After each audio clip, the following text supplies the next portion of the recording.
preocuparse por las vidas humanas que se habían perdido en la guerra, incluyendo las de sus propios soldados. Este documental narra la historia de 6 pilotos que vivieron en esta época. Su historia comienza en la escuela para pilotos Juventudes Hitlerianas. Fliegen ist der Wunschtraum der modernen Jugend. In den Segelfliegerlagern der Hitlerjugend wird seit Beginn des Frühjahrs wieder an Hängen und Bergen mit allen verfügbaren Maschinen geschult und geflogen. ¿Que por qué quería volar? Volar era mi pasión. Sí. Me encantaba ir al aeródromo. Por las tardes, cuando se hacía oscuro, iba allí. Me gustaba mucho. Disfrutaba muchísimo. Para mí lo era todo. En aquella época se celebraba el Día de las Juventudes Hitlerianas. Era los sábados y hacíamos juegos. Por ejemplo, los de Wilkau contra Zwickau. Jugábamos con los chicos y demás. La verdad es que de jóvenes nos lo pasamos muy bien. Y siempre la ilusión. Una ilusión que aumentaba cada vez que nos subíamos a los aviones. Nos educaron en un mundo muy competitivo. De jóvenes, en las Juventudes Hitlerianas, hacíamos muchas competiciones. En aquella época volé en un planeador. Empezamos haciendo vuelos de 10 minutos y luego planeábamos hasta media hora en un planeador de alto rendimiento. Se potenciaba todo.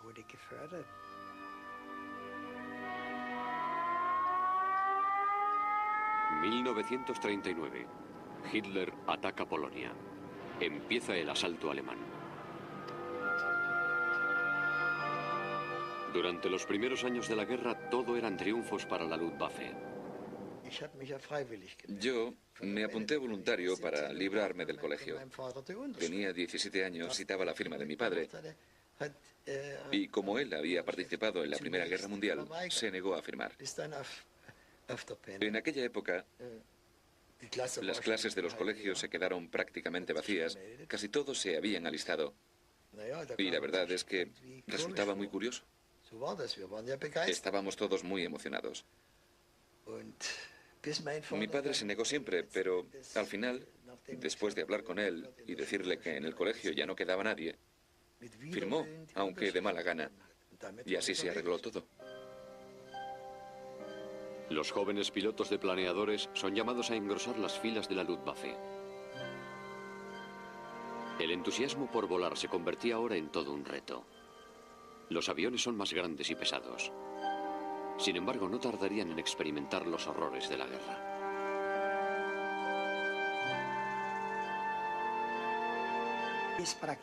Éramos chavales de 20 años.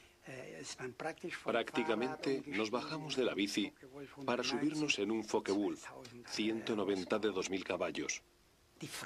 La alegría de volar era tal que en 2 minutos estábamos dispuestos a participar en combates aéreos. Queríamos ganar. 1943. Los bombarderos británicos y estadounidenses sobrevuelan Alemania. Destruyen plantas industriales y ciudades.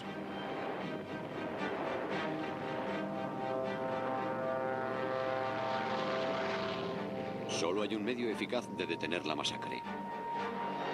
Los cazas deben atacar y derribar a los bombarderos. En la cabina iban los pilotos más jóvenes de todos. Están en plena guerra. Aún así, muchos se lo tomaban como una aventura. El principal eran los mismos bombarderos porque en cuanto nos veían, nos disparaban inmediatamente. A 2 kilómetros o a 1 kilómetro nos veían y nos disparaban. Así, a simple vista, los fogonazos de los bombarderos parecían inofensivos. Cuando el cielo se llenaba de luces parecía Navidad.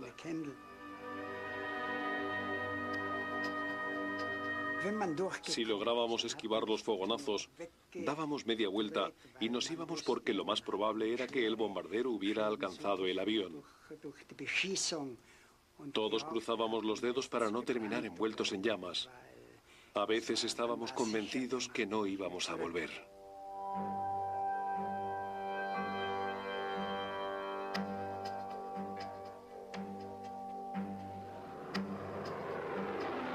La cruel realidad de la guerra se olvidaba en tierra. La atmósfera era idílica. La muerte se alejaba. Base aérea, los supervivientes disfrutaban de múltiples posibilidades de diversión. Era como llegar a casa. Independientemente de dónde nos encontrásemos, en la base estábamos como en casa. Cogíamos el acordeón y cantábamos siempre la misma canción. Wenn der Weise wieder blüht. Cuando las praderas vuelvan a florecer, no se me olvidará nunca. Éramos como una colmena. Unos volaban y los otros salían en busca de comida. Después de cada día nos juntábamos todos para celebrar las buenas noticias y las malas. Solíamos celebrar los triunfos juntos.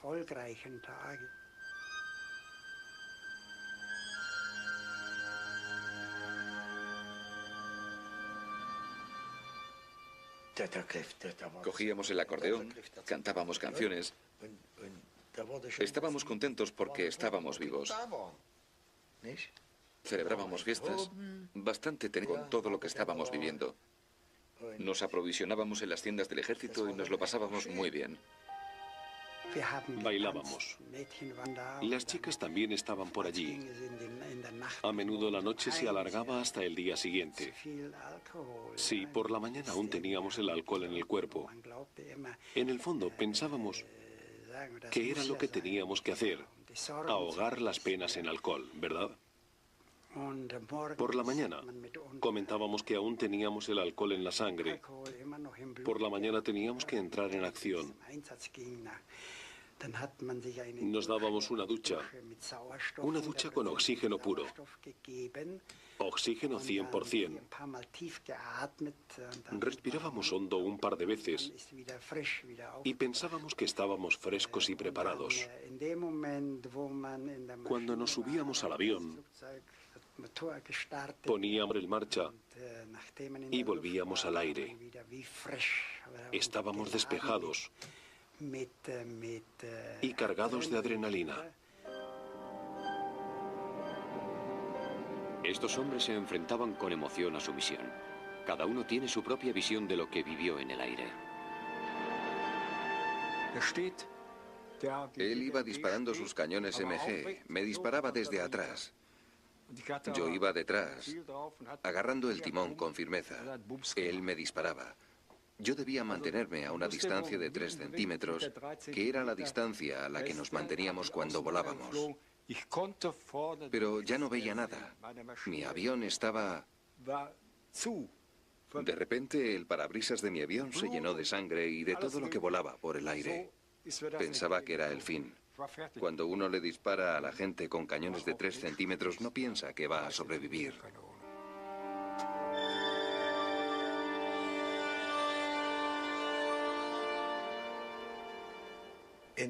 O tú o yo. Así era. Así funcionaba. Allí no veíamos más allá de las máquinas, no pensábamos en las personas que iban dentro. Teníamos que derribar las máquinas y no veíamos al que iba dentro.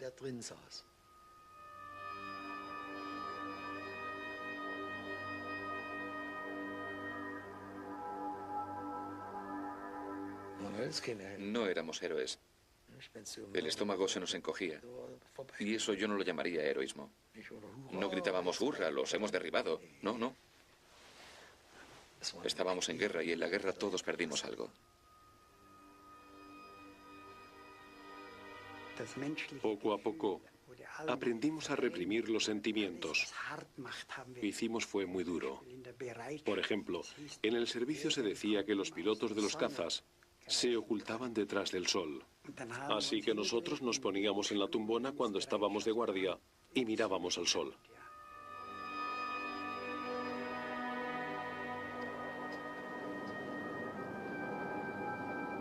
Finales de 1943. Los cazas alemanes ven cómo se cambian los papeles y ahora los cazan a ellos. La superioridad militar de los aliados es notable. El número de caídos a manos de los alemanes desciende en picado.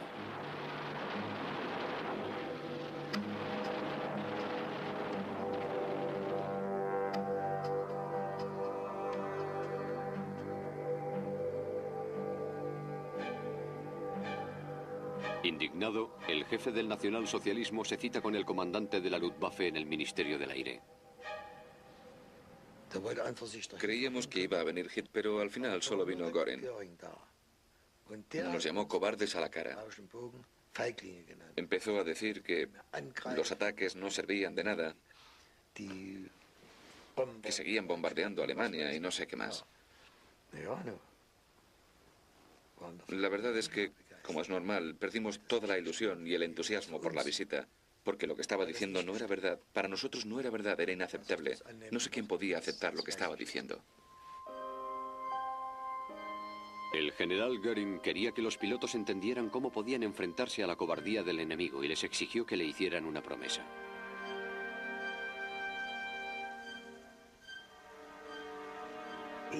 Me prometí a mí mismo que me abalanzaría sobre el enemigo como una tormenta. Nos pidieron que nos olvidásemos de nuestra vida y que cumpliéramos con nuestra obligación. Si las armas no habían funcionado y no habíamos logrado derribar al bombardero, debíamos atacar directamente al bombardero para abatirlo. La promesa tuvo éxito. En 1944 la tormenta se consolidó y se formó una unidad con un encargo muy particular. Los pilotos debían cortar, cual sierra, la cola de los bombarderos de los aliados con la hélice de acero de su avión para derribarlos. Esta misión exigía a los pilotos alemanes que se jugasen la vida.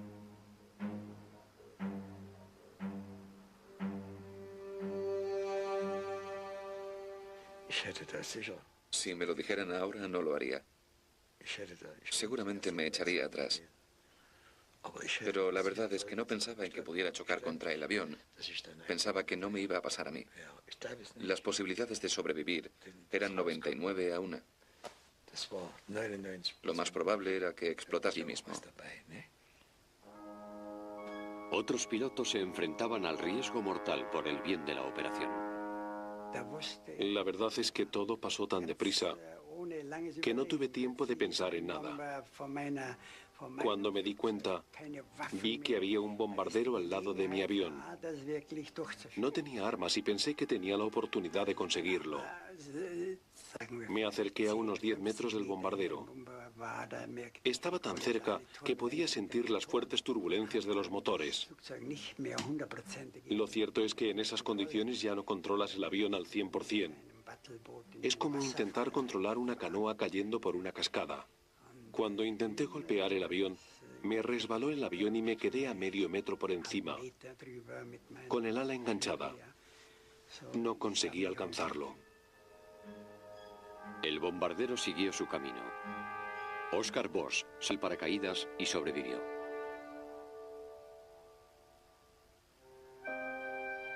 La propaganda de Goebbels convirtió a los pilotos de estos asaltos en héroes de leyenda.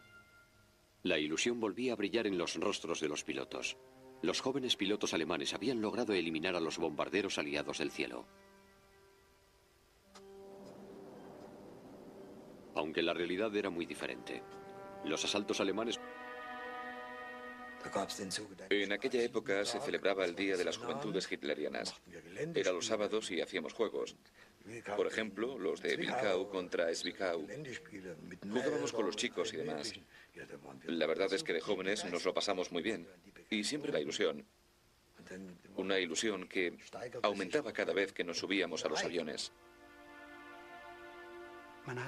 Nos educaron en un mundo muy competitivo. De jóvenes, en las juventudes hitlerianas, hacíamos muchas competiciones. En aquella época volé en un planeador. Empezamos haciendo vuelos de 10 minutos y luego planeábamos hasta media hora en un planeador de alto rendimiento. Se potenciaba todo.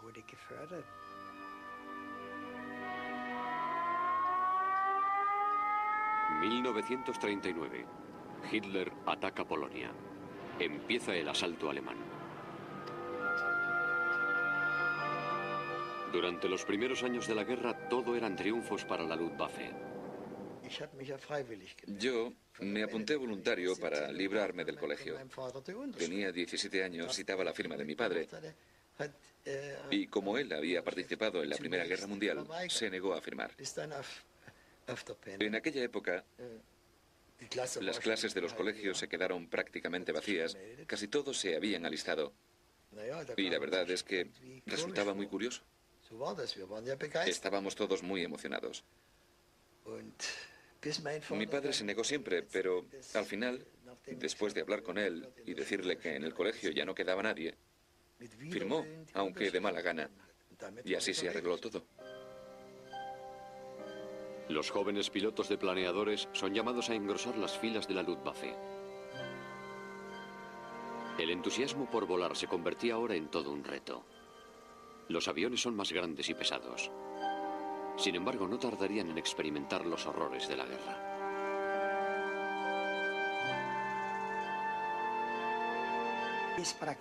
Éramos chavales de 20 años. Prácticamente nos bajamos de la bici para subirnos en un Focke-Wulf 190 de 2000 caballos. La alegría de volar era tal que en 2 minutos estábamos dispuestos a participar en combates aéreos. Queríamos ganar. 1943. Los bombarderos británicos y estadounidenses sobrevuelan Alemania. Destruyen plantas industriales y ciudades.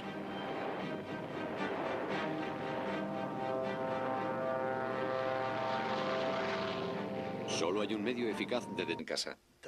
Cogíamos el acordeón y cantábamos siempre la misma canción. Wenn der Weise wieder blüht. Cuando las praderas vuelvan a florecer, no se me olvidará nunca. Éramos como una colmena. Unos volaban y los otros salían en busca de comida. Después de cada día nos juntábamos todos para celebrar las buenas noticias y las malas. Solíamos celebrar los triunfos juntos.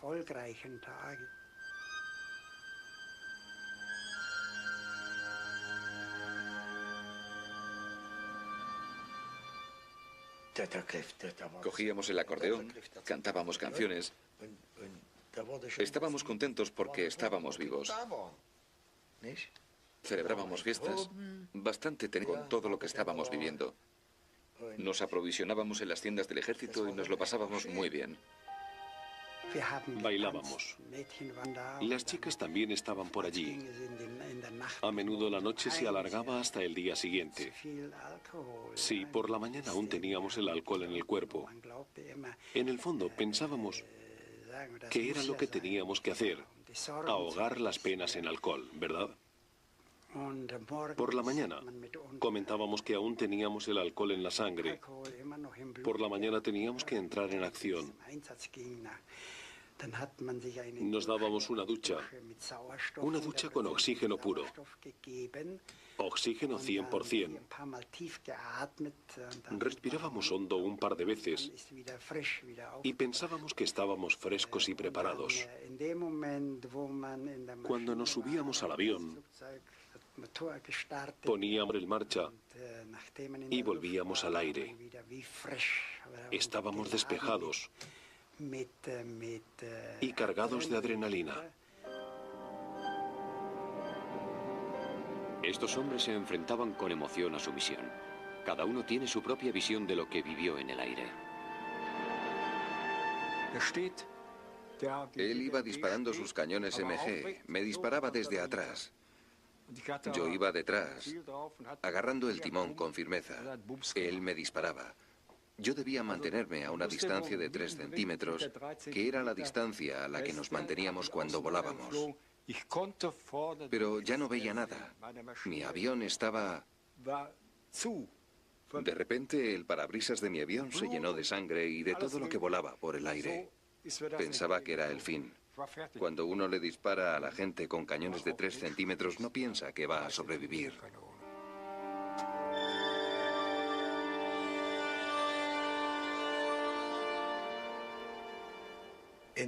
O tú o yo. Así era. Todo.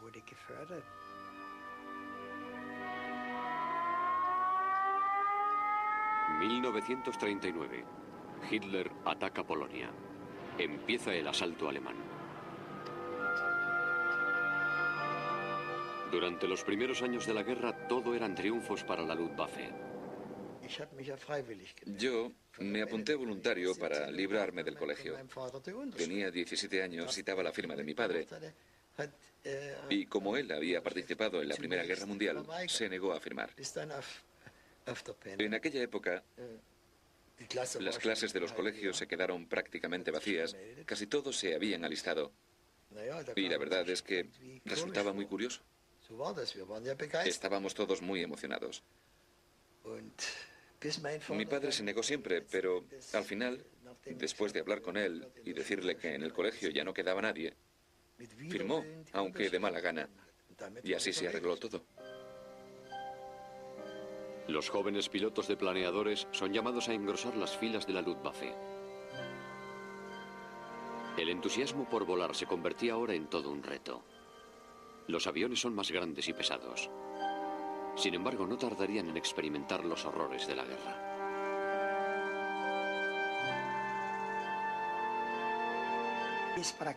Éramos chavales de 20 años.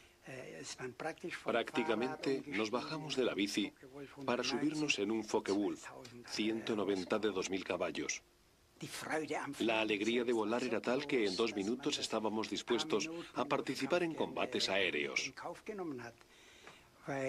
Queríamos ganar. 1943. Los bombarderos británicos y estadounidenses sobrevuelan Alemania. Destruyen plantas industriales y ciudades.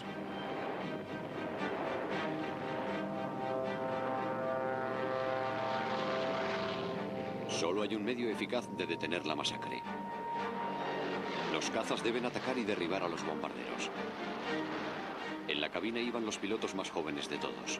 Están en plena guerra. Aún así, muchos se lo tomaban como una aventura.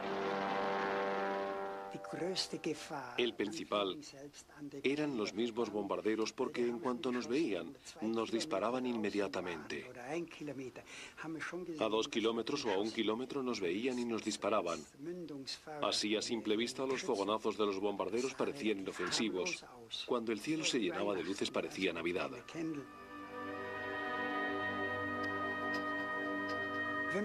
Si lográbamos esquivar los fogonazos, dábamos media vuelta y nos íbamos porque lo más probable era que el bombardero hubiera alcanzado el avión.